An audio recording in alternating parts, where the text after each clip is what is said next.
Together, growing in faith, changing communities.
Together, growing in faith, changing communities. My dear brothers and sisters, today I would like us to reflect on the letter of St. Paul to the Philippians, chapter 4, from verse 4 to verse 7. The first word that I would like us to reflect upon is rejoice always. In the midst of so much that has gone on in our lives and continues to disturb our minds and our lives, the Lord invites us to forever be joyful, to rejoice, to be glad, to celebrate. In the words of Nelson Mandela, happiness is not the absence of problems, but rather the ability to juggle life with its own difficulties. I recently gave an example of a businessman who has two guests, and he invites these two guests into his house and he offers them R1 million each. He says to them, I want to give you R1 million each. Would you accept it? And both of them says yes. Then he asks them, what will you do with this R1 million? One says, I will pay off the debts, I will pay the school fees, and I will make sure that I pay off everything. The other one says, I will pay off the house, then I will go on holiday and enjoy life. And he says, I'm going to write you a check right now, but I can only give you this R1 million on a condition that tomorrow you are dead. And both of them said, thank you, but no thanks. Then he said something absolutely important. Why you refuse R1,000,000? And both of them said, yes, we want it, but not at the expense of our lives. And in reflection, I therefore came to argue and to believe that the mere fact that I'm alive today is far more greater than R1,000,000. And so I have a reason to celebrate. I have a reason to be grateful to God that you and I are still alive. And each new day is a blessing. Each new day is an invitation from God to live life, to celebrate it, and to cherish it. The second word that I would like us to look into, that the Lord invites us to look for, is to be patient. Perseverance. Be patient with yourself. Be patient with those around you. Be patient with God. But also be courageous in the things that you want to do.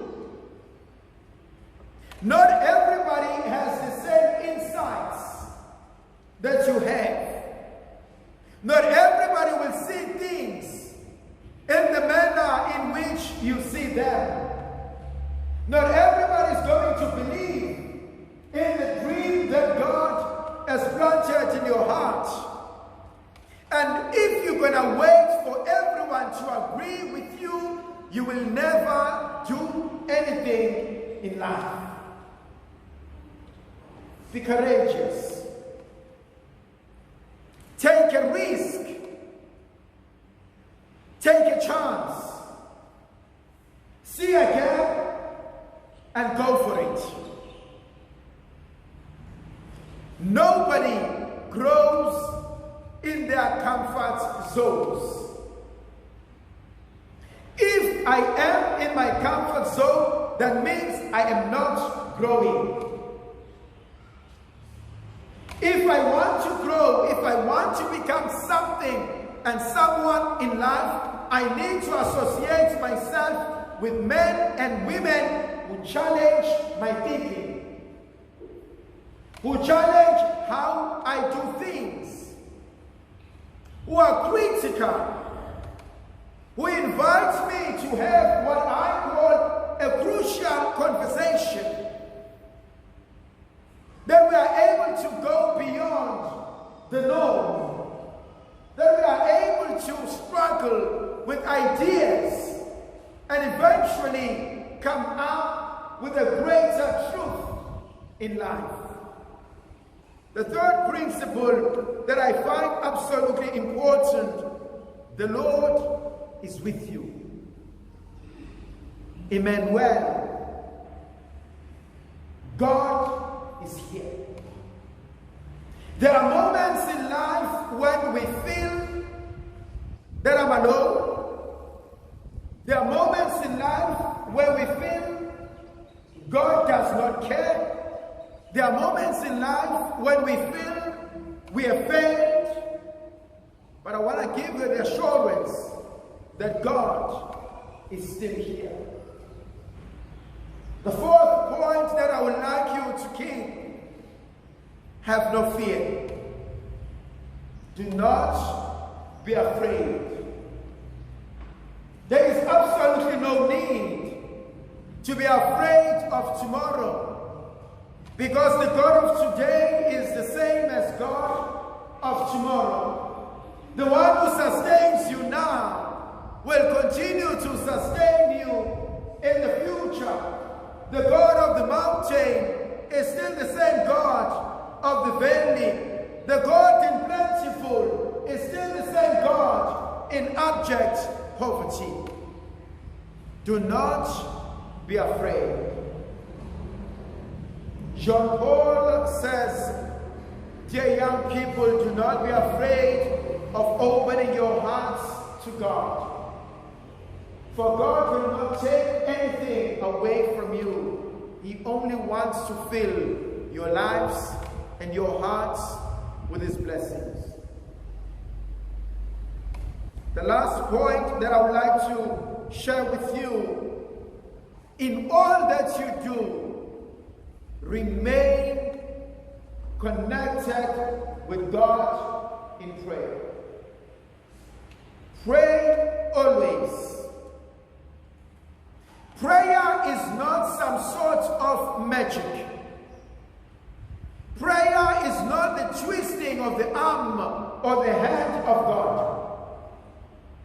But prayer is the ability to stand in the presence of God and say to God, this is what I am praying for, but let your will be done to me in my life. Uthi umpostoli Pawuli, ngiyambonga uNkulunkulu ngakho konke akwenzayo ezimpilweni zethu. Into yokuqala engifisa ukukhuluma ngayo inkonzo yokubonga. Ekhaya nakwethu la enzalelwe khona, ngakhulela khona, inkonzo yokubonga iyona nto yokuqala esayifundiswa. Umlomo omuhle umlomo obongayo. Wayethu khulu isisu esihle esibonwa yilanga. Okwenzayo namhlanje kwenze ucabangele nekusasa. Umebhalela ibandla labaseFilipi namhlanje uPostoli Pawuli usitela ngenkonzo yenjabulo, ngenkonzo yokuthokoza, ngenkonzo yokuyizwela ubukhona bukaNkulunkulu. Lokho akusho ukuthi inkinga azikho. Inkinga ikhona, uxakeka khona, usizi lukhona. Kodwa siyamazi okwazi ukusilwela. Siyamazi okwazi ukusiqobela. Siyamazi okwazi ukusiqaqela konke. Kungani pho siphila impilo yokwesaba? Kungani singamethembi uNkulunkulu sazi ukuthi awuqalile umsebenzi uza kuwuphetha? Inkonzo yesibili uNkulunkulu asibizela kuyona inkonzo yokuba nesibindi nokungesabi. Ziningi izinto hlezi ofisa ukuzenza, ofisa ukuba yizona, kodwa mhlawumbe uyesaba. Usaba ukuthi abantu bazothini, usaba ukuthi sewuke wahluleka ngaphambili, usaba ukuthi kunabantu abahlezi begxeka, usaba ukuthi mawusukuma ukwenza bazokuhleka, angeke uphumelele. Thandwa zami, uma uzolinda ukuthi bonke abantu bayohlezi bevumelana nawe, awusoze waphumelela empilweni. Khona izinto ekumele uzenze ngoba uNkulunkulu uzibekile enhlizweni yakho. Indlovukazi yezulu ayibenathi sibusiso sivikele sikhanyisele ngegama likaYise benendodana nomoya oqebileyo.